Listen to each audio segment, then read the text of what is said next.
Hello! So as we know, the melee rework is here, and Riot Shield got some major playstyle changes. So the biggest things to go over, melee is down from 90 damage to 82. So what this means is while you can still 2-tap a light, you can no longer 3-tap medium. You need to throw in an extra quick melee at the end. Or just go for a 4th swing. This also means with the rework, if you don't land crits, you can no longer 2-shot a light. If you only land glancing blows, it's still 4 shots to kill a medium, because it's 57 damage. However, you will take 6 hits to kill a heavy, if I remember right. 7 hits. 6 hits plus a quick melee. My bad. Biggest thing the Riot Shield got.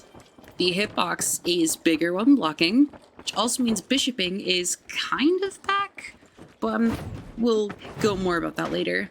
Shield Bash, obviously, as you've been seeing, it does 40 damage and knocks back. It has the same attack recovery roughly as a normal attack, and with the new lunge system, if you have stamina, it'll send you about 4 meters, 3-4 meters. So slightly shorter than your regular attack lunge. The biggest thing about Riot Shield, you'll still lunge forward a little bit, even if you don't have stamina. Now this lunge actually inherits your current moving speed. So notice, I'll go a respectable distance if I bash while sprinting, even without stamina. But you'll notice, it kind of stops me dead in my tracks at the end of it. What you can do is, if you jump near the end of your bash, you won't get that slowdown. So you can use this to traverse the map relatively quickly. You can outpace a dash light by doing this. The biggest thing to mention with that, when you shield bash, you are vulnerable. You throw your shield to the side. You gotta be careful about that. However, you can sort of look to the side to still block bullets while you're bashing. Another thing I want to talk about with the shield bash, the knockback. You see it knocks them about 5 meters away, which is about the same distance as the new quick melee kick.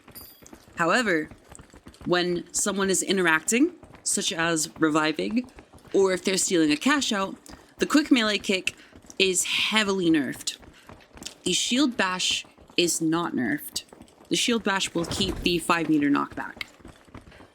Another trick I want to show you is, you see this knockback. It goes in the direction that you're looking, not the direction the shield bash started.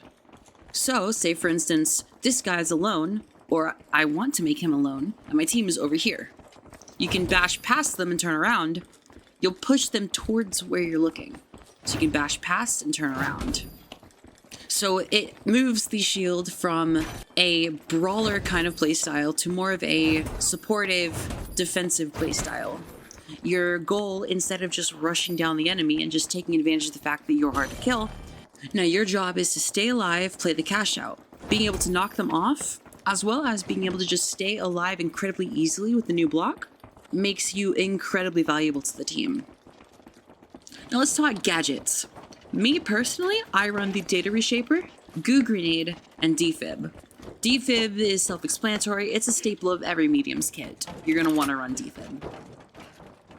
Goo Grenade is just for survivability and mobility, because you can just throw it as a step. You can just panic throw it if you want to hard res someone. It gives you cover for your team for a steal. Everything.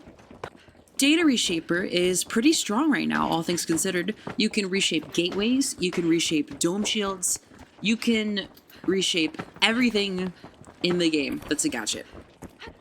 You can even reshape MGL and CL40 grenades. So, for instance, if someone's shooting at you, they run out of bullets, or you see them pull out the grenade, Data Reshaper, you can just delete that grenade or that RPG before it even hits you. It's also very good for supporting your team through deleting dome shields and deleting nukes that the enemy have set on the cash out. Other recommendations that I see people playing, Smoke Grenade is pretty strong as a melee player just because it gives you this area denial where it's harder to shoot you. I personally don't use it just because it's hard for me to get value out of it. Flashbang is another thing that's very strong with shield, specifically because of how you can block the flash. But again, it's not something that you can get consistent value with. Jump pad is also a staple in a medium's kit. You can jump pad your heavy. One thing with the jump pad, you can shield bash into it to send yourself far like a light can with their dash. Frag grenade is pretty useful because it turns most kills into 1 or 2 swings less. Light dies with 1 swing or a quick melee. Medium gets brought down to a crit swing and a bash. Quick melee will leave them just with a sliver of health. And for heavy, the frag grenade brings them down to 2 crits and 1 regular swing. The pyro grenade is in a similar situation where I personally wouldn't run it just because pyro isn't super great right now because it just doesn't do enough damage. But it's very good, specifically with Riot Shield, for when you can't finish an enemy off. So for instance, say I'm fighting this guy, oh, I miss a few swings, I get a glancing blow, he's one shot.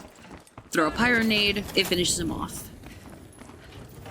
But again, I personally would not recommend pyro nade. Gas mine is usually just better if you need AoE damage. Then APS got buffed this update. It got buffed to absorb 1 extra projectile. So now I believe it absorbs 7 shots instead of 6. As well as just you can put it on a carryable, throw it onto a cash out littered with mines, and those mines are gone.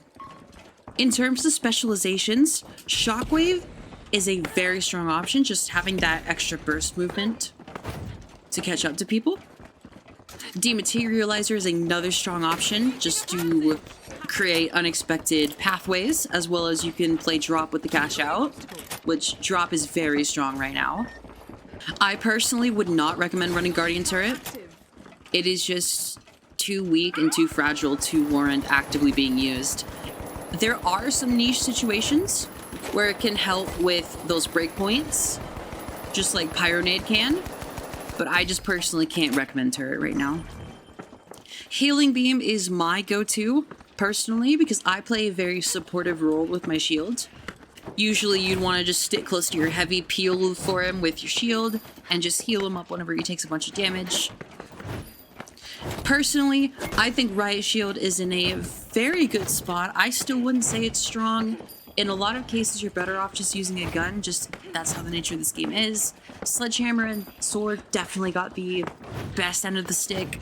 The damage nerf does certainly hurt a lot with how Riot Shield feels, but I personally think that being able to play more defensively is certainly a good step for buffing this weapon. If this guide helped you guys at all, a subscription would be greatly appreciated, as well as a like and or comment. I'm usually live playing this game at twitch.tv/itsvv if you want to tune in and support me. Until next time, see you guys then. Bye-bye!